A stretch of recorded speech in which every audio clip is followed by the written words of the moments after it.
Hello and welcome to your go-to Detroit Pistons podcast, The Pistons Pulse. Co-hosted by me, Bryce Simon of Motor City Hoops, a former D1 Hooper, current high school coach, teacher, husband, and father of 3 amazing kids. And Omari Sankofa II, Pistons beat writer for the Detroit Free Press. Omari, my guy, I have just one question before we get into Pistons talk today. Who is this Dr. Strange guy? Yeah, well, first of all, I'm not convinced that this isn't a bit, and you say it's not, and I believe you, but there's still like 10% of me that's like, I don't know. Answer your question with a question. Have you followed any of the MCU? Have you followed the Avengers? Have you followed any of that? Infinity War, Endgame? Have you seen any movies that aren't Batman? Yes. What, is Batman not MCU? No, he's not. No, I actually knew that one. Okay. So I think, and complete honesty, this list may end up being wrong, but like I know Iron Man is Marvel, right? He is. Mm-hmm. Captain America. There you go. So I do know a few. I've seen a few of the movies of the individual like characters, and then I've seen, I believe, what is the first Avengers. I haven't seen anything after that, but I believe I've seen the first one. I've seen all the Iron Mans and a few others. So your MCU interest died after 2012, basically. I guess. I love Iron Man. That's all I know. I love Iron Man. Yeah, Iron Man came out 2008. Iron Man 2 came out maybe a couple years after that. And the original Avengers came out 10 years ago. So long story short, Doctor Strange is, you just call him a wizard. And he just had a new movie come out. That was his second movie. And he is also the key reason why they defeated Thanos in Endgame. And I don't know if I need to tell you who Thanos is, but he's the biggest villain from the previous MCU era before we got to the new one. So I assume you asked me this because I tweeted about Doctor Strange over the weekend and you were like, who is this dude? Well, I tweeted you about it and your response is like, what is he talking? Like you said, wizard, something else. And I was like, I don't even know what you're talking about. So I will just say this. I've also heard that this is like a horror movie, which I'm 100% out on. Like we've talked about this, Omari. I want nothing to do with a horror movie. Yes, it's a horror movie, but not like, I wouldn't say it's like a very strong horror movie. Like, I don't know if you've ever seen any of like Sam Raimi's old stuff, like Evil Dead and whatnot, but it's kind of like, it's like campy horror. So it's like, it's creepy, but like not like a lot of jump scares, not a lot of, or if there is a jump scare, it's like goofy enough to where you kind of laugh and it's not just to like terrify you. Yeah, like I would say it's the scariest MCU movie, but on the scale of like 1 to 10 as far as scary, like it's probably a 2 maybe. Like there's maybe one scene in the whole movie that could maybe make you jump. Anyway, I wouldn't recommend this movie anyway if you haven't seen the MCU movie since 2012 because this is like late stage MCU and we're like so deep into it now that I don't even know what the entry point would be. I don't think there's no way I'm catching up all this stuff. And so I heard horror movie, I'm out. You sent me the definition or explanation of who Doctor Strange was. I decided I was out. I've seen some bad reviews on Twitter about this movie. And so I just want to say, Omari, if people want to get on and hound you about your last 2 recommendations, the Batman and Doctor Strange, I hope they at me while they come at you just so I can enjoy that. Well, I'll just put this out there now. This movie is the Batman. Like, it's a fun movie. It's an enjoyable movie, but it's got... So it's much, much better. It's much worse. No, it's not. It is not Batman at all. I would not put it on that tier by any means. It's maybe a 6, maybe like 7 out of 10. Whereas the Batman is absolute perfection. So no, yeah, Bryce just put his hand on his head. It's not. They're both good. But I'm not going to put that in the Doctor Strange category. That's a little bit better for sure. Anyway, as we get Bryce caught up to modern pop culture past 2012, make sure you follow us on Twitter. Follow Bryce at Motor City Hoops, myself at Omari Sankofa, and of course follow Freep Sports. Make sure you subscribe to Freep.com and also subscribe, rate, comment, and interact with us on social media and on whatever app you use to the pod. We always enjoy and appreciate that talk. So this is our first, or I should say our last episode before the lottery. And, we've talked a lot of lottery, but there's still some stuff we haven't checked over. I guess one, we can kind of review the odds a little bit and just kind of prep people like, they have the third best, like it sounds good, but this could still skew in a lot of different directions. And, it's also very realistic that the Pistons don't end up with a top 4 pick next week. Yeah, absolutely. And Wes dove into the data about where the Pistons could fall in the lottery on Tuesday. And just a quick note for all of our listeners, make sure you guys take note of this. We will not drop the episode on Tuesday next week because of the lottery being Tuesday night. We will drop. Omari's going to be a warrior for us. He's going to stay up late after he writes his article, and we're going to record late Tuesday night. So we have a fresh episode for you Wednesday morning. So next week's The Pistons Pulse will drop on Wednesday morning, not on Tuesday morning. That way we can get all the draft lottery reactions. But yeah, Omari, we talked about this, right? All the tank stuff, people getting mad that the Pistons were going to win too many games. The Rockets and the Magic essentially have the same chance at the top 4 and at number 1. And we'll get to the specific spots as we go through. But the Pistons can fall to 7. So again, this is just like the last little primer for listeners. The Pistons can fall all the way to 7. They essentially have a 2/3 chance of staying in the top 5 and a 1/3 chance of falling to 6 or 7. And so I know, Omari, you felt like Pistons fans were going a little too overboard, worried about the tank. They were, and I know fans are going to do that anyway. But there's really, like in this era where the lottery odds have been tweaked and it's much easier to move down, even if you have top 3 odds. There's nothing you can do to guarantee a top 3 pick. And I know for fans, it was more so we need Jabari, we need Chet, we need Paolo. We can't fall below 3.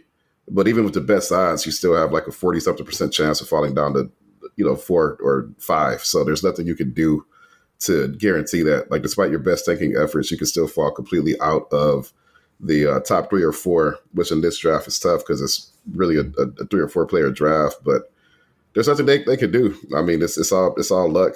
I understand that it's better to have better odds than worse odds, but also we're talking about probabilities and nothing's guaranteed. So, I'm very much a proponent of, at the end of the day, rebuilds are, determined not just by luck, but by decision-making over the course of years, right? Like making the right free agency signings, making the right trades, developing your talent. And lottery luck is, to me, I won't say a small part of successfully pulling off a rebuild, but it's smaller than I think the average fan thinks. But I already know this next, however, many days of this lottery process is going to be a lot of anxiety from folks. So I'm just prepared to log off of Twitter now. So the worst record has won the lottery 8 times in the history. So this is lottery history. And again, Wes went back and did some great research for us. The third worst record, which is where the Pistons sit, Omari, had the same amount of times, 8 times. The third worst record has won the lottery. The second worst has only won it 3 times. But let's go. 2019, it changed. The second, third, and seventh worst records have won the lottery. But what I was really interested in, 2019 really shows this, Omari. In 2019, the Pelicans with the 7th worst record jumped all the way to 1. The Grizzlies with the 8th worst record jumped all the way to 2. The Knicks fell from the 1st to the 3rd. And the Hawks went from the 11th worst record to the 4th. That was a pick conveyed from the Lakers. So as you say, we've seen it play out in this lottery system where just because you have the number 1 or 2 or 3 doesn't mean you're going to stay there. Absolutely. And also speaking of 2019, the Cleveland Cavaliers had the second best overall odds in a draft that was really a 2-player draft. Really, it's a 1-player draft. It's the Zion draft. And then Ja was considered the second best prospect, but firmly a tier under, right? So Cavs, if you're a Cavs fan, you're thinking, oh, shoot, we have the second best odds. We're going to get Ja or Zion. We'll be in good shape. We just lost LeBron, so let's do this. Then you fall all the way down to 5th in a draft that has 2, at most 3 players, because RJ Barrett was like that 3rd guy. Then after that, a pretty significant fall off. Yet, even though Cleveland fell from 2nd to 5th, ended up with Darius Garland. Okay. If you're doing a redraft of that, Darius Garland probably goes third after Ja and Zion. So they fell, but they still ended up with a player who was like one of the few guys from that class to make an all-star team. I think it's just him, Zion, and Ja, actually. So he's pretty firmly 3rd on that list, which goes back to my original point. Like, you might fall and still end up with a player who's better than the 2 guys that went before him, because you just don't know how guys are going to develop. So, to me, like, all the lottery anxiety is just a massive waste of time to be. Like, I used to go back and forth with fans about it, but I just truly do not understand the anxiety. Like, even if you fall, you might still end up with the guy that you wanted anyway, or the right pick for you. And I think Garland was unique. Garland was unique because he got hurt at Vanderbilt, right? So maybe he would have been in that Ja Barrett tier had he stayed healthy, and he didn't. But long story short, if you complain to me about the odds, I'm just not play into it at all. I'm just letting everybody know I'm not doing it this year. It is what it is. No, come at him about his movie takes if you're going to come at him on Twitter. No, I mean, that plays into this draft, right? Essentially, right now, everybody says it's a top 3 draft, top 3 heavy with Paolo, Jabari, and Chet.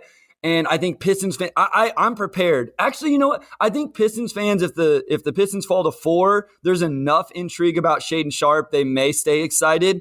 But I have some guys, if they fall to 5, 6, or 7, I'm okay with. Whenever we do this little, go through each spot in just a second, I'm going to throw out a couple ideas because I like some of those guys. I really, really like Benedict Mathurin Omari. Like I'm really sold on him as a player, what he's going to be and what his ceiling is. And so it's the same thing. Maybe, yeah, it looks like you missed out on the 3 guys that are going to be all-star level players, but there are other guys that in this draft that can be really, really good. Even a guy like AJ Griffin out of Duke, who, if the athleticism comes back, it can be a really good player. I'm going to throw out one more thing and then we're going to get into this.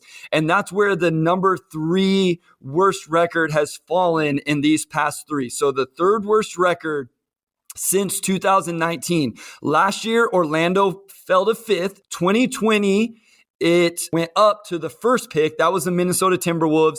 And then in 2019, it fell to the 6th pick. That was the Phoenix Suns. So it's all over the place. It can end up any one of those spots.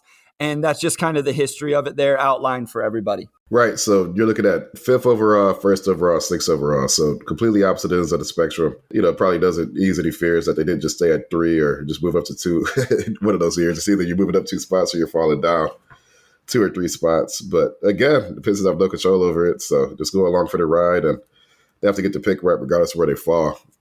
But I agree. I think this draft, you can still feel pretty good about getting an above average starter if you stay in that top 6 or 7 range for sure. I think we both like Mathurin and Bryce. We talked about him. He's been compared to KCP, but I think he's just a little bit better. I think he's a little bit more toolsy. I think he'll pass a little bit better. He's a little bit bigger. And KCP is and he's a good wing anyway. So even if you get KCP with that pick, that's not a terrible outcome. But I think we both feel like he'll end up being better.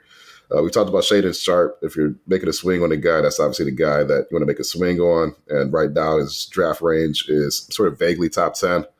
As he gets into, the combine and individual workouts and whatnot, his stock will probably go up. If I had to guess, I can imagine it going down unless he ever just absolutely looks terrible or he gets hurt.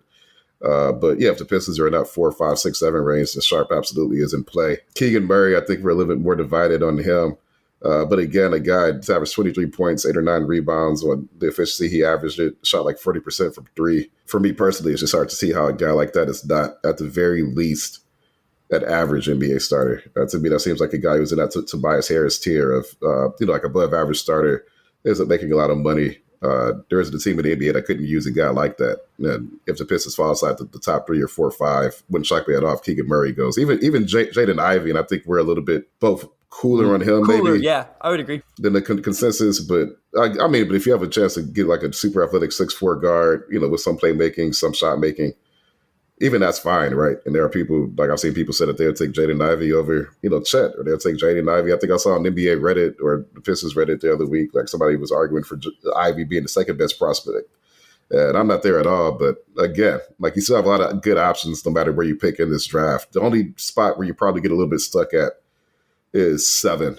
And they have the lowest odds of drafting at 7, so maybe don't have to worry about that. But I do think 7 would be a little bit tougher as far as just getting a guy that you think could be an above average guy. Yeah, and that's going to depend on how the board falls too, right? Because somebody may fall in love. Like maybe Keegan Murray drops just a little bit. And I do think we're divisive on Murray just because I'm still trying to figure out the value of all this stuff. I think Keegan Murray is going to be a very good player in the NBA, Omari. And I took a deep dive as I've started to do this on my YouTube channel, some NBA draft profiles.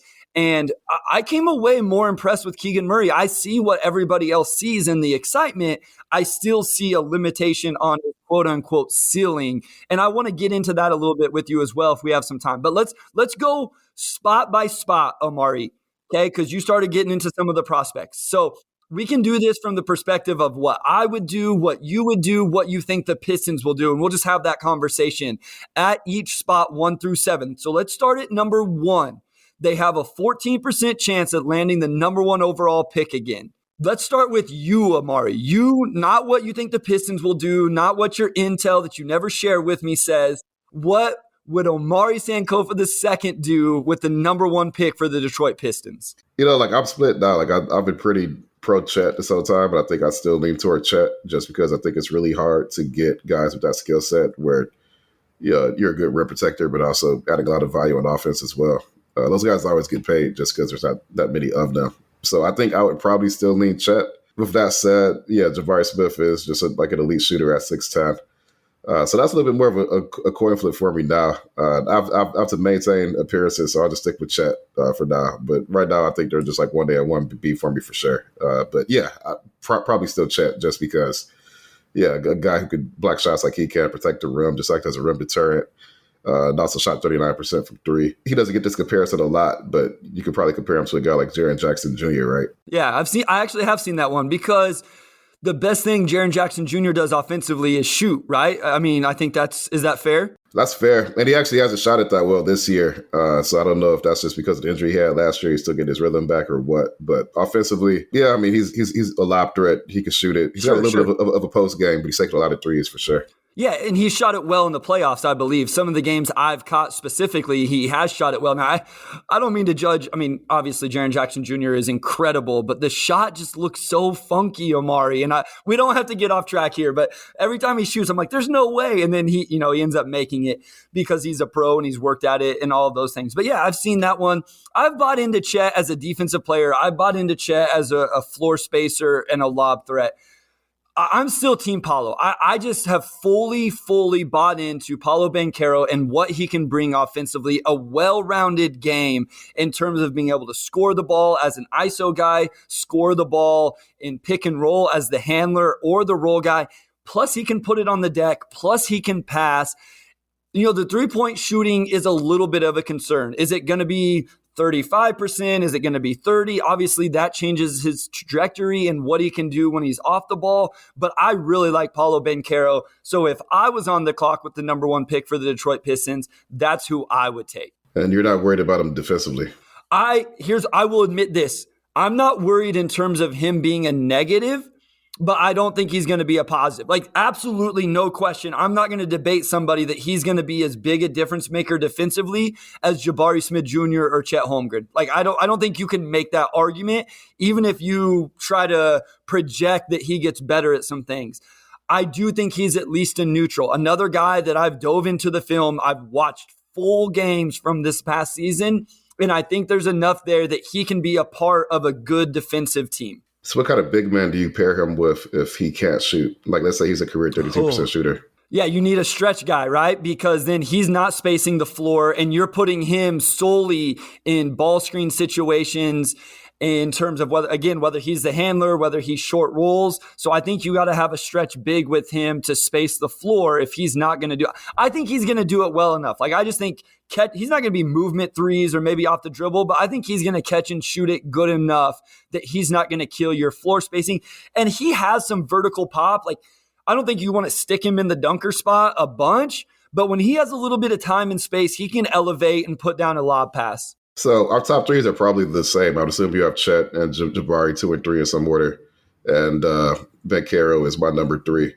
And I like Banchero a lot. Like, just what he gives you offensively at 6'10" is extremely hard to find and extremely valuable. The defense aspect, I mean, I think I'm not going to say defense is overrated, but I wouldn't pass with a guy that talented on offense just because of defense. I think you're not going to have 5 guys who are plus defenders in both lineups. It seems like Milwaukee survives with Bobby Portis not being like a lockdown defender. And, and then I think he's shipped out in and out the starting lineup this season anyway. But I guess that'll be my point of comparison there. Like, you could live with that.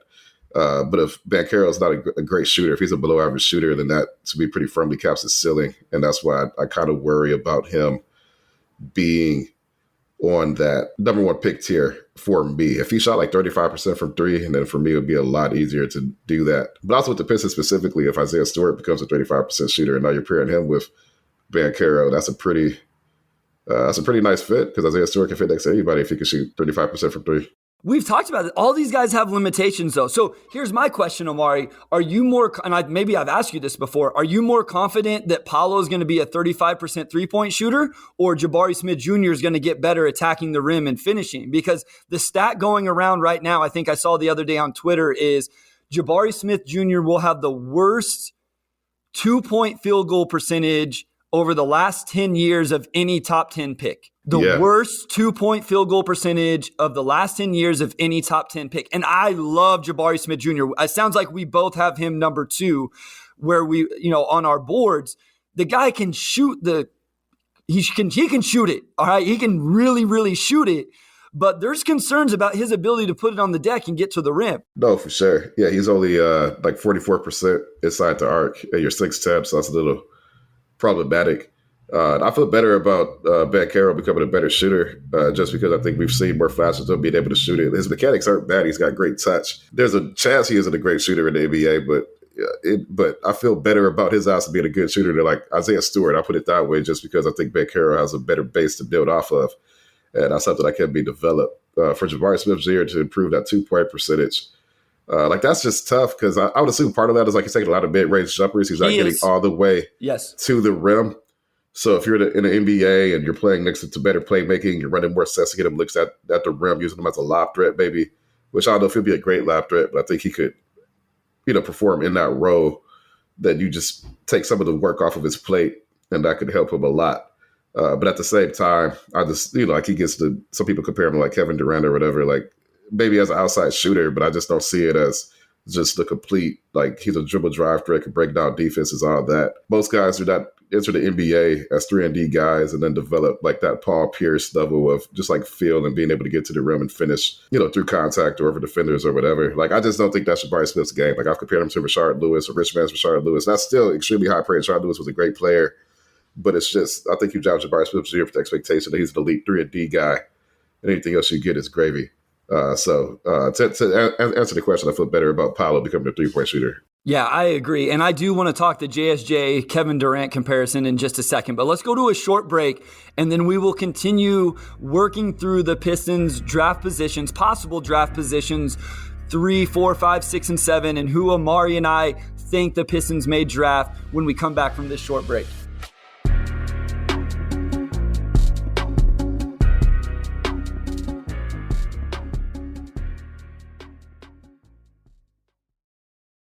I'm Alyssa Robinson for the Detroit Free Press. When you wake up every morning, what's the first thing you do? Check your email? Me too. And when you sign up for our daily briefing newsletter, you'll get all the latest news sent directly to your inbox so you can wake up and be ready for the day. We also have newsletters about COVID-19 in Michigan, the latest entertainment headlines, as well as Woodward 248, a newsletter specifically for people living and working in Southeast Oakland County. And don't forget about automotive headlines and all the latest news from our Michigan sports teams. We have a newsletter for every personality and preference. Just head to freep.com/newsletters to sign up for any one of these great options and more. All right, we are back from the break, and we just broke down our top threes for who we think the Pistons should draft. Should they stay in the top 3? And now we're going to get into that 4 through 7 range where I think the draft opens up a lot. And I think Bryce and I's opinions would differ. And also from the Pistons standpoint, maybe that's a little bit more work to their plate because they're looking at a much larger pool of guys that they might consider. So with that said, Bryce, I'll let you lead off. I know once you get to like 4, we've talked about this a lot. There's a handful of guys that are in play here. But right now, who do you think is the best prospect for you outside of that Paolo, Jabari, Chet here? Yeah, I want to go back to the Jabari KD thing just real quick. And I see the shot making from the perimeter comparisons, but JSJ doesn't have the wiggle that KD has, and he just doesn't have the ability to get to the rim like we talked about. So I understand it a little bit. The more I watch the film, he makes he's not just a catch and shoot, shooter, Omari. He can catch in the mid post. He has all the mid post stuff. So I just wanted to say that real quick. And then the Pistons have the 13.4% chance at the number 2 pick, 12.7 to number 3. And then here at number 4, they have a 12% chance at landing at number 4. I know on our mock draft, that's where the Pistons landed, and I took Shaedon Sharpe. I understand it's a swing for the fence, Omari. I really do. I haven't dove into Jaden Ivey as much. As you said earlier, I've kind of cooled on him. Sounds like you've cooled on him. this would be a place I would love if somebody fell in love with one of those two guys and the Pistons traded back. I would absolutely love if that's what played out at number 4. Yeah, I agree. And I'm curious about this draft, just what trades will be on the table. Because once you get into that range, you may have a guy that another team loves. Like if you have a team that is convinced that Shaedon Sharp's going to be the next Bradley Beal or whatever, athletic 3-point shooting wing you want to compare him to. I don't know, like maybe Devin Booker. Devin Booker's not the same tier of athlete, but just guys who can, become that range of shooting guard. Which I do think Shaedon Sharp has that potential. You may have a team that's like, okay, we want to make sure we get Shaedon Sharp at 4. We think he's that guy. If you're the Pistons, you like Shaedon Sharp, but you're not convinced that, he's Bradley Beal or whoever. And you think Keegan Murray at 5 or 6 or Jalen Duren at 5 or 6 could be that same level of player. Yeah, maybe you pick a extra second round pick. Maybe you get just a decent asset back in that deal. And I think that would make a lot of sense for sure. The Pistons still have that first round pick deficit that they owe to OKC, which goes back to that trade they made with Houston back during the 2020 draft. So they're still in a position where if you can pick up additional assets, you're still midway through a rebuild. You absolutely should do that. It's tough to talk about Shaedon Sharp as a prospect just because there's so much that we have not seen from him. And yeah, he was really good in high school. If you're an athletic wing, 6'6", like that bodes pretty well as far as your game translating to the league because like what's not going to translate. But a lot of 5-star guys who were good in high school get to college and for one reason or another, it just doesn't, quite work out, and then they get to the league and it still doesn't work out. So you never really know. So it's tough. Like we've both cooled on Jaden Ivey to an extent. Like he's got all the tools to be an elite NBA guard. Are there prospects you feel better about getting to that tier? Like absolutely. So I think Shaedon Sharp benefits from that regard in that he has no knocks because he hasn't been in a position to have any knocks on him. But if Shaedon Sharp could actually shoot the ball a little bit better, then yeah, I think that would probably put him over Ivy for B. Because it's always going to be tough to build around guards that can't shoot unless you're just like a jaw level rim attacker, but also passer, right? Or like Westbrook. Like those guys have so much extra to their game that didn't really matter that they're shooting 32% from 3 or whatever it might be. Yeah, I think what's changed for me is I had these set tiers, Omari. Obviously, the 3 guys in tier 1. And then it was a pretty close tier 2 and then a tier 3. And I think what's happened is the gap between my tier 1 and tier 2 has grown. You know what I mean?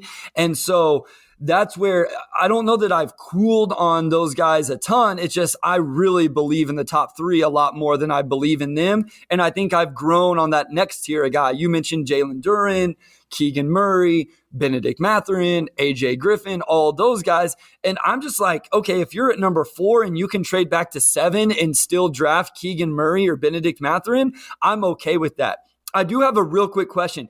Are there any of the top 3? I think Paolo's number 3 for you in your top 3. After me saying that, the gap in that tier, if somebody fell in love with Paolo, let's say it goes Chet, Jabari, Pistons are at number 3, Paolo's on the board, and I don't know, OKC, it has all these picks to trade, and they love Paolo Banchero. Would you even consider trading out of that number 3 spot? Let's say the Thunder pick is at 5 or 6 or something. Plus they have another lottery pick, I believe, plus 20 more in the future. Would you consider trading out of the top 3? I would not consider trading out of 1 or 2.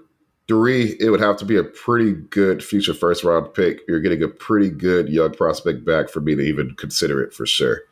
But realistically, probably no. I just don't think that there is. I don't think Paolo is on that tier where you're probably going to get that type of trade offer back. Like you look at what Dallas gave up to get Luka. Like I don't think Paolo's a Luka level prospect. So unless you get a really healthy offer for me, I just can't see the upside from the Pistons standpoint. Like you probably just take Paolo there for me. And that would just be Paolo. Like if Chet or Jabari fell to 3 and the Pistons were at 3, there's no way you're trading out of that. You're taking there's no way at all. Like I would take Jabari or Chet 100%.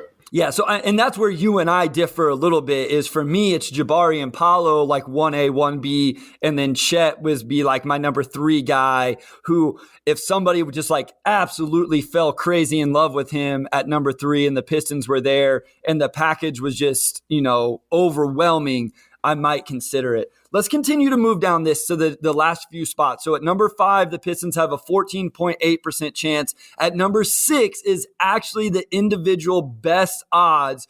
Okay, it's a 1 in 4 chance that they pick at number 6 at 26% and number 7, 7%. So we've talked about the big three. We've talked about Ivy and Shaden Sharp. Let's cut it off there, Omari. Let's say those 5 guys. Who are 3 more guys that the Pistons fans should really know about based on the Pistons board and some things that you've heard? Yeah, well, Keegan Murray, 100%. If he's there at 6, I think the Pistons would be very, very comfortable taking him.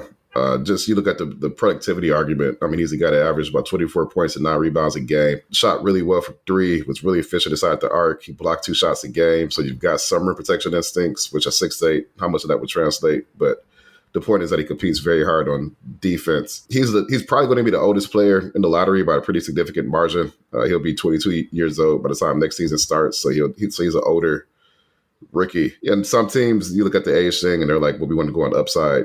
Some teams are, if a guy could play, he could play. I think the Pistons are in the latter category. I don't think his age scares them off. Murray's a late bloomer. I think he's seen as a pretty safe pick. And, for the Pistons to just want to be good, maybe you don't gamble as much right there. Maybe you just say, we like Keegan Murray and we take him. Beyond Keegan, I think Jalen Duren is a guy that they like. He's an athletic big man. I think any athletic big man Troy is always going to be intrigued by. And if Duren was on a team that could take advantage of his gifts a little bit more, maybe he'd be in that a little bit more firmly in that 4 through 6 range. Like maybe he would be in that Ivy tier because there's a lot to like about his game.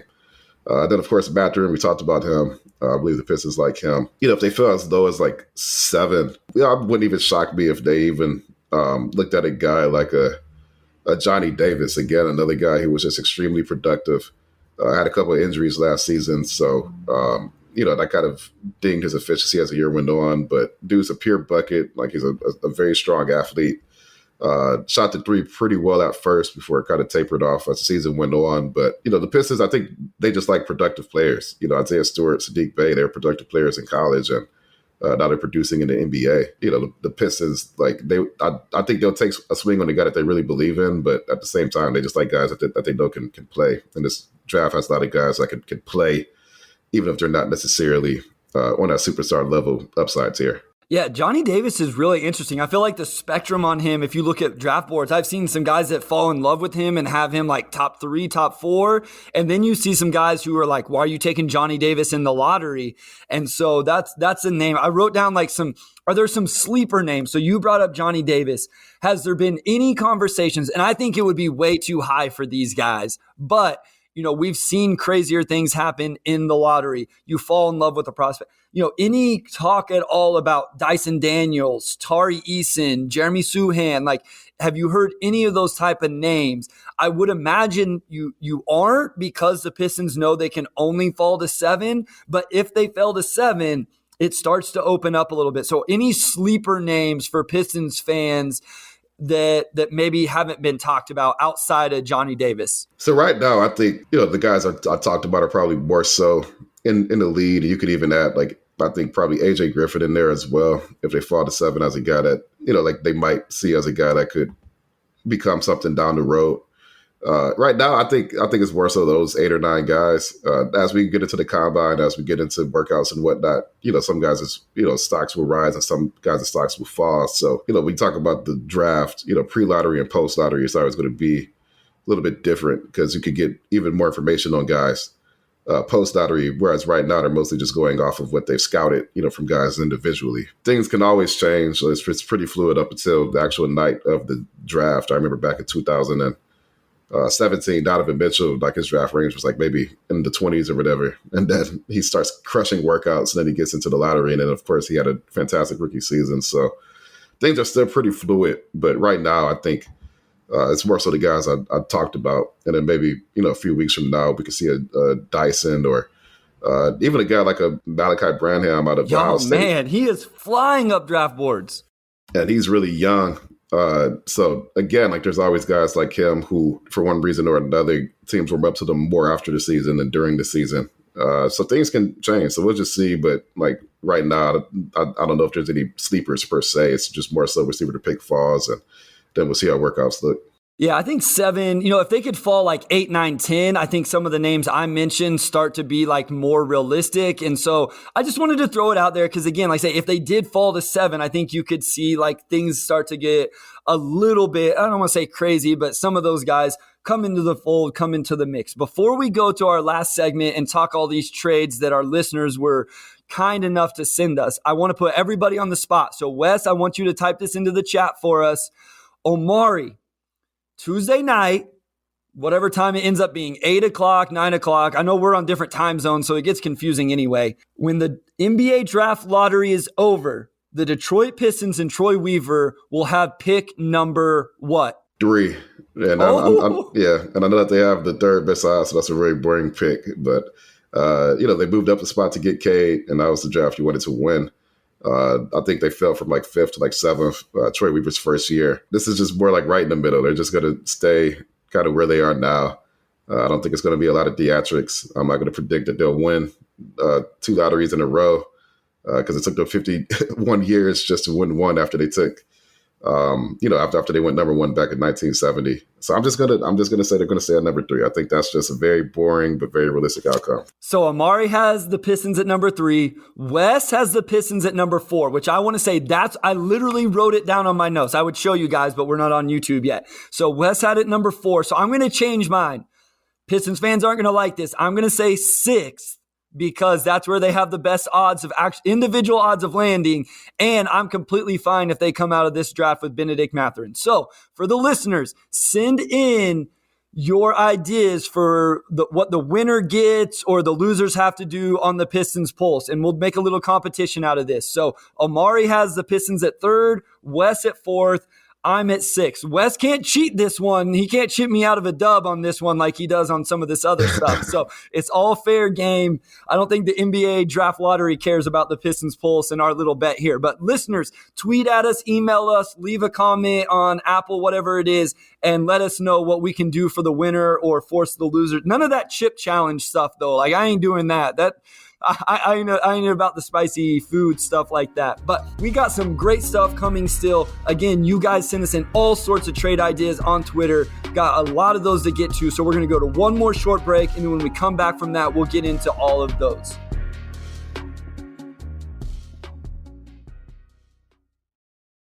All right. Hey, Carlos, just a quick idea. How about if I say, hey, this is Sean Windsor, and you say, hey, this is Carlos Mars, and I'll go, and then we'll go back. You want to try that? Yeah, that sounds good. Okay. You ready? Yep. Hey, this is Sean Windsor. And this is Carlos Benares. And we are the team behind Free Press Sports with Carlos and Sean, where we are going to talk about, you guessed it, sports, but lots of other stuff. Like what, Carlos? Oh, we're going to talk about your favorite subject, Sean, food. Probably more food. Arts, culture, sports, TV, movies, you name it. If it's happened in Detroit, we're going to talk about it. And sometimes we're going to have guests in who obviously know a lot more than we do about just about everything. But we're going to have some Free Press journalists to talk about big stories, folks from the sports world. We're going to be out every Thursday. You can find this podcast wherever you find your podcasts, Apple, Spotify, Google Podcasts. We hope you'll join us. All right, everyone, we're back for our final segment, and we haven't done a mailbag segment in a while, so we thought it would be fun to have everybody send us some trade ideas. And we have a long list of trades now. We're not even going to be able to get to half of them probably based on how much time we have left. So thank you to everybody who sent us a question, and maybe this is something we can revisit. We'll save them. We'll get to them in another episode. No doubt. We still have a long time before free agency opens, so we have plenty of time to get back to it. Before we get to some of these, I did kind of want to dump a little bit of cold water. We had a lot of trade ideas for Rudy Gobert and some for Donovan Mitchell. And they have the Pistons giving up a future first, obviously, because you have to. A few of these had like a 2025 first. I will say the Pistons still owe a first-round pick to OKC via Houston, thanks to the trade they made with Houston back in 2020 that included Christian Wood and Isaiah Stewart. It's been a couple of years now, so I forget everything that was in the trade. But the protections of that trade go into, I believe, 2027. So until that pick conveys, the Pistons are pretty locked up as far as their flexibility in trading a future pick. So to those who suggested them trading a lottery protected 2025 first, they can't do that.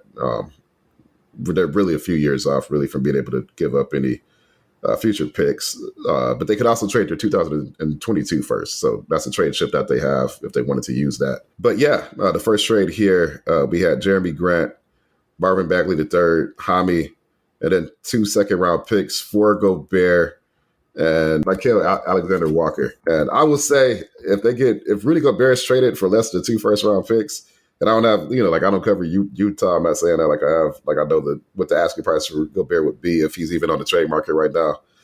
But I mean, he's a top 10 big man, defensive player of the year winner, like a defensive force in and of himself. I think it would be shocking to see Utah settle for Jeremy Grant, Bagley, and a couple second-round picks for a player on that tier. So that was from Plantia Pistons, who I actually had the pleasure of joining their podcast here a couple weeks ago, and they do a great job. Bryce Hendricks, a friend of the podcast, also sent in a trade for Rudy Gobert. That did involve one of those 2025 firsts like you were talking about. I just want to talk about Gobert in general, Omari. So he's 30 years old. You talked about everything he can do. You talk about offensively, he has a great gravity at the rim. I like to talk about gravity, 3-point shooting, opens up the lane. Rudy Gobert has that around the rim. He's a guy that catches lobs, putbacks, those type of things. But at 30 years old, Omari, $38 million, $41 million, $44 million, and a player option for $46 million when he'll be 34 years old. Do those numbers scare you at all? And I know, I think that understanding trade value and all that stuff is difficult because we never know, does a team really want to ship a guy off? Is the locker room dynamic that bad, especially in Utah? It's so unique right now. Just in general, I know he's a really good player, but do those numbers start to make you nervous? For the Pistons, yes. I think that's a huge financial commitment for a team that hasn't won a playoff game since I was in 8th grade. I think if you are trading for a guy like that, it's got to be like Giannis tier, right? And obviously you're not going to trade for a Giannis tier guy. It's more of the Gobert tier where you're all-star level, certainly a top 2 or 3 guy on a championship team. But for the Pistons, we have so many other holes to plug. Just the price it would take to get a guy like Gobert. And it's going to go beyond Jeremy Grant and a couple of role players. And you can't give up a first. Just the price it would take for the Pistons to take that money on, I think it's too much for me. Yeah, that's what makes me nervous with a lot of these trades, Omari. And I've had these conversations privately through text, Twitter DMs is, I love the idea of bringing in big names. And we're going to get ready to get to Donovan Mitchell. But I need to be able to look ahead and see how else are they going to continue to acquire talent, because let's just do Donovan Mitchell. So again, from Bryce Hendricks, from Ryan, essentially all these trades involve Jeremy Grant. One has Killian Hayes and Hami, plus this year's first, plus the 2025 first. Another one just says draft capital. But what are you going to put around Donovan Mitchell and Cade Cunningham? So these ones are keeping Sadiq Bey. So again, I'm not sure if it actually gets it done, but if you're trading away future picks, which again, we've talked about, but you got to be able to put more around these guys. That's not going to get it done, in my opinion. I agree. An issue with Utah, and people kind of blame Gobert for it, even though it's not his fault, is that they don't have enough good wing defenders to even just keep guys in front of them. And you have Gobert, leaving the paint where you want him to stay, and he's just being asked to do way too much. And then people are like, well, Rudy Gobert is an upgraded defender. It's like, well, no, they don't have a scheme that could probably take advantage of him because it requires him to step out and be more of a perimeter guy than you want him to be. That's not his game. And, if you're the Pistons, you have these other holes to fill. And now you're also trying to, find money to put plus defenders in front of him so that he's not trying to step out and contest threes. Honestly, and, and maybe this will be fixed as time goes on and the cap continues to go up, but just paying $45 million, for a guy where his biggest asset is rim protection, even if he's the best in the NBA at that, I just think it hamstrings you in too many other areas just because you still got to put a team around him, right? Just because he's a championship level defender doesn't mean that he's automatically going to make you a real contender. That's the issue Utah's had the last few years. So if Utah, you already have Donovan Mitchell, you're struggling to get out to the second round. It's just tough for me to see how the Pistons would not be dooming themselves to the same fate, even if Cade becomes as good as you expect Cade to be. So let's look at Cade and Donovan Mitchell, because like I say, we had a couple of those. Donovan Mitchell's only 26, so much younger. His contract is actually a little bit lower, 30, 32, 35, player option for $37 million over the next 4 years for him. So here's my question is, almost 60% of Mitchell's shot attempts came from pick and roll or isolation. This is from InStat. Is he a guy that you want offensively to pair next to Cade Cunningham, let alone then some of the defensive limitations that you just outlined the Jazz have had to work with? Yeah, Mitchell, he needs the ball in his hands. And I think another issue Utah's had some issues is because you have a very ball-dominant guard who is not Luka or Chris Paul, those tier guys, double created for other people, right? And and for me, I like Donovan Mitchell as a player a lot. For him to be a 13th pick and he averages 20 as a rookie, he's exceeded every expectation placed on him. But at the same time, and you already have Cade, you probably want to put Cade with a player who's more off ball. You don't want to bring an on ball guy along that's going to make Cade become more off ball. So you have some fit issues there for sure. All right, let's move on to Duncan Robinson. He's a hot name for a variety of reasons. He's not playing right now for the Miami Heat. Obviously, some connections back to Michigan. So I'm going to give you 3 different trades, Amari, and you let me know if you like any of these for Duncan Robinson. So the first one was from Greg Martin. He said Kelly Olynyk and Saban Lee for Duncan Robinson. He outlined a few other guys, but we're not going to get to all of them. We have one of Jeremy Grant for Duncan Robinson and pick number 27. And then we have Kelly Olynyk and a pick for Duncan Robinson from Matthew Crow. So KO and Saban Lee, KO and a pick, or Jeremy Grant for Duncan Robinson and the Miami Heat pick at number 27. Any one of those stand out to you? Or do you want anything to do with Duncan Robinson at all? But I would be a little bit warmer on trading for Duncan Robinson if you were making $5 or $6 billion less. Guys is an elite shooter. Look at his numbers now. He's 44% on 8 attempts per game 2 years ago, 41% on 8.5 attempts last season, and then 37% on 8 attempts this season. So you're getting high accuracy, high volume shooting. I think the most I would want to give up is Kelly Olynyk and Saban Lee.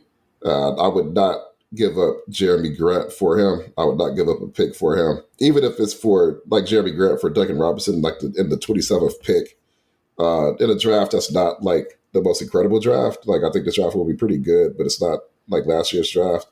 And for a first round pick that late in this draft, how big is the gap in value from the 27th pick to the 45th or 46th pick? Which is the pick that the Pistons have. I don't know if the gap is that big once you get outside of the top 15 or 20 in this draft. So no, I think the most I would do is Kelly Olynyk and Saban Lee.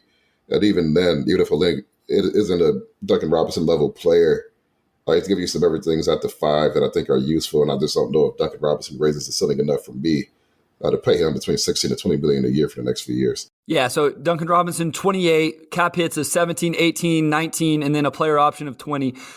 He's just a shooter. When you say shooter, that's legit all he does. He averaged almost less than 1 2-point field goal attempt per game. Now, it's not just catch and shoot. A lot of his shots come off handoffs, screens, those type of things. But still, Omari, you're talking about a guy who's pretty. We were talking about Jabari Smith Jr. being limited. Duncan Robinson seems to be, and I don't catch a lot of Miami Heat games, but he seems to be limited offensively in terms of what he's able to bring. And so, at those cap numbers, is that really what is it worth it? And then I also, into the first round, I do want the Pistons I would love for the Pistons, maybe not in this trade scenario, to find a way to get back into that 25 to 45 range, because I do think there's some value at the end of that, like you're talking about. Can you get pick number 40? Can you get pick number 38 somehow? Because I've heard a lot of guys talking about how there isn't a lot of difference in players, 25 through 45 on draft boards. And so there's really good value at the end of that where the Pistons' current second-round pick does fall there. So you would pretty much be out on any of these specific Duncan Robinson trades. I would. The other thing about Duncan Robinson is that, you look at him in the playoffs and, I don't know how playable he is from game to game, just because he's not giving you a whole lot beyond shooting. So if he's having an off shooting night and he doesn't have many, he's shooting 45% on 8 attempts, so the consistency is there. But you just got to go back from a team that is rebuilding and you have these other needs you need to fill. It's good to have an elite shooter, but maybe you could use that money and still get a pretty good to above average shooter who's giving you more. Because again, we're in the playoffs now and Duncan Robinson is picking up not plays. All right, let's go a little quick fire here. This one also from Matthew Crow, and he put in there, if we get a top 3 pick. So he's saying if you land Jabari, Paolo, or Chet, Jeremy Grant for Kevin Herter or Bogdan Bogdanovic? Is that enough for Jeremy Grant? So for Kevin Herter or Bogdan? One or the other. One or the other. From a value standpoint, they're all probably pretty similar. Like you could probably make an individual case for one guy or another. I think Kevin Herter is probably the best shooter in that group. Yeah, to me, like value-wise, I think all those guys are pretty similar.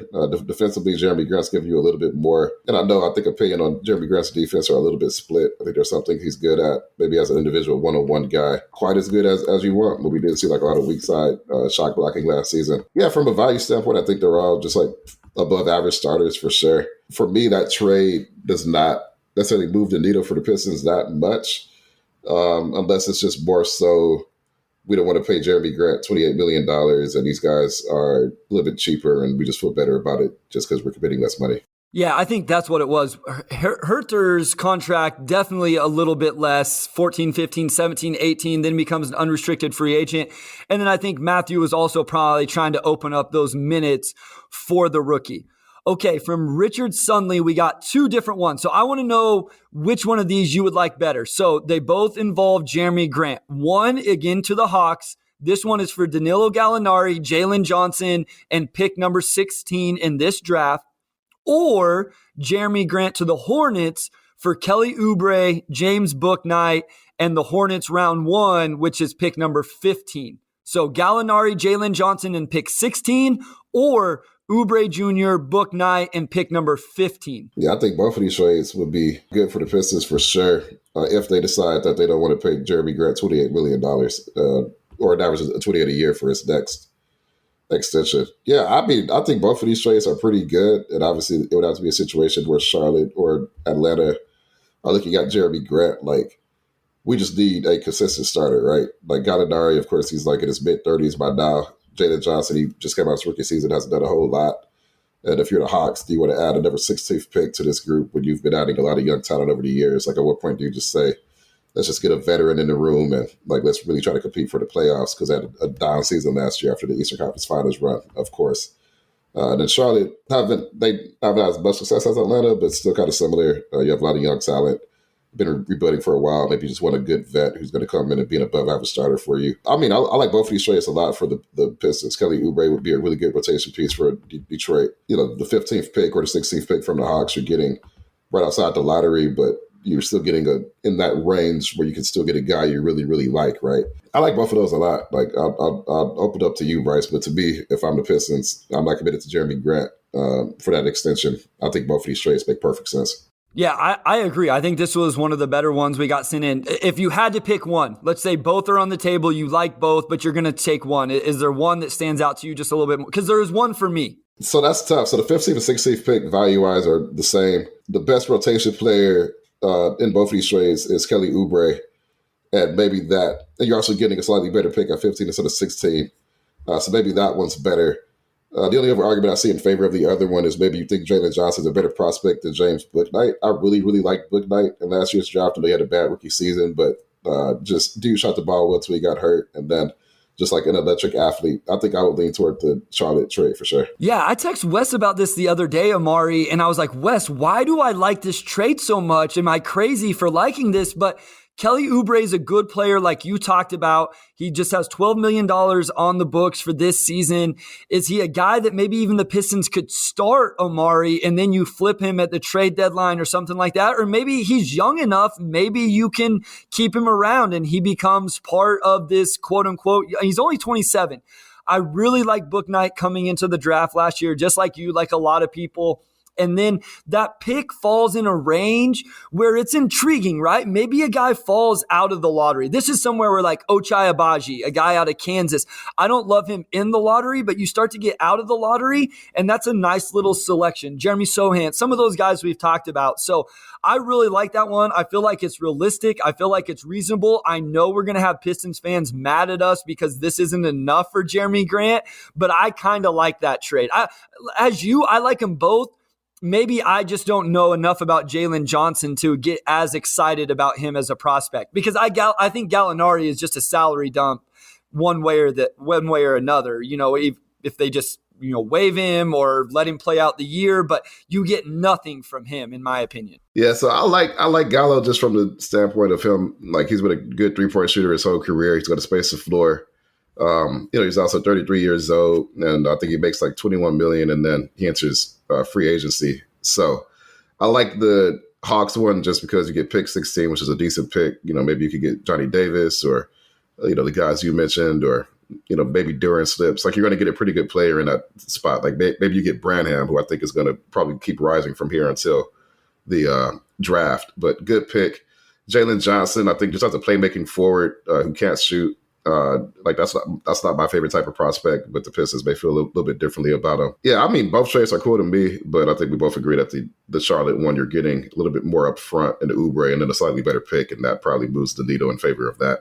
Okay, one more here. And this one is interesting because it's just like a philosophy thing this offseason that I've had other people bring up to me. And it actually was around John Wall, but this one is from Pistons Going to Work. And there's actually a 3-team deal, but I'm just going to mention the major one especially. So the Pistons would essentially send out Jeremy Grant, Kelly Olynyk, Frank Jackson, and Hami. And what they would take back is Russell Westbrook, Josh Hart. So obviously this involves the Blazers. The 2022 second, which would be pick 36. This is a pick we just talked about, Amari. And then a 2027 first from the Lakers. So essentially what this one is talking about is, should the Pistons be a player for taking on this bad contract, but taking on some assets by doing so, and then opening up even more cap space a year from now? Because Russ is on the books for $47 million this next season. He is in the books for $47 million next season. So I'm not necessarily against the idea of, doing cap creating moves.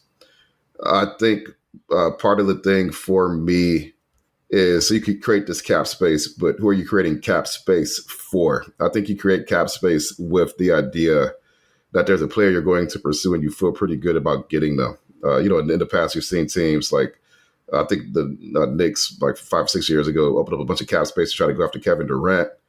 And of course, they did not get Kevin Durant. Now you're signing a bunch of road guys to one-year deals just because you completely struck out on a prospect you wanted.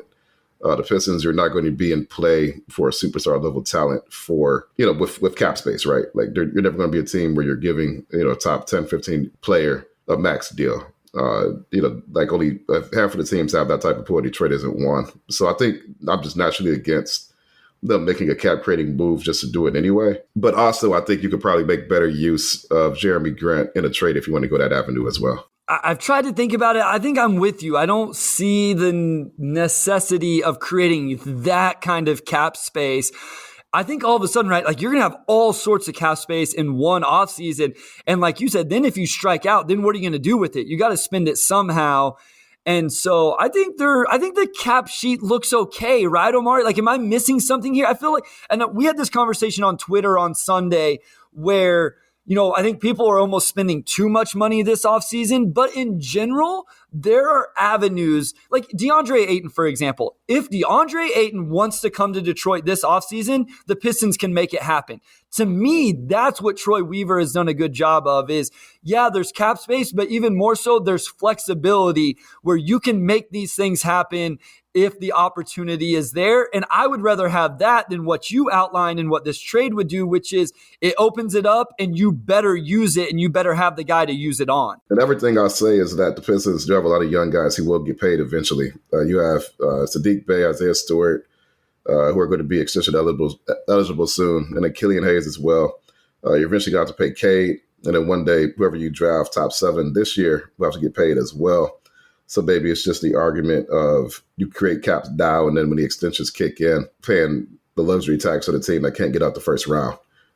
So maybe that's the other argument in favor of it, but I still think maybe you just cross that bridge when you have to, and you don't necessarily create cap space in advance when you could probably get something that helps you now in a Jeremy Grant trade, given that you have a lot of teams that are trying to win playoff games. Absolutely. Once again, thank you to everybody who sent in those trades. It was a lot of fun. Always appreciate you guys answering us when we send requests for mailbag, and we got all sorts of submissions. We really appreciated it. I know we didn't get to every single one. We got to more than we thought, but we appreciate that a lot. Make sure you guys check us out next Wednesday, not Tuesday morning, Wednesday morning, and we will literally be giving our instant reactions to the Pistons draft lottery results. Omari's got to crank out an article, and then we're going to jump on super late Tuesday night and get that out to you Wednesday morning. So check back Wednesday morning next week so we can give you all that. Omari, take it away, my friend.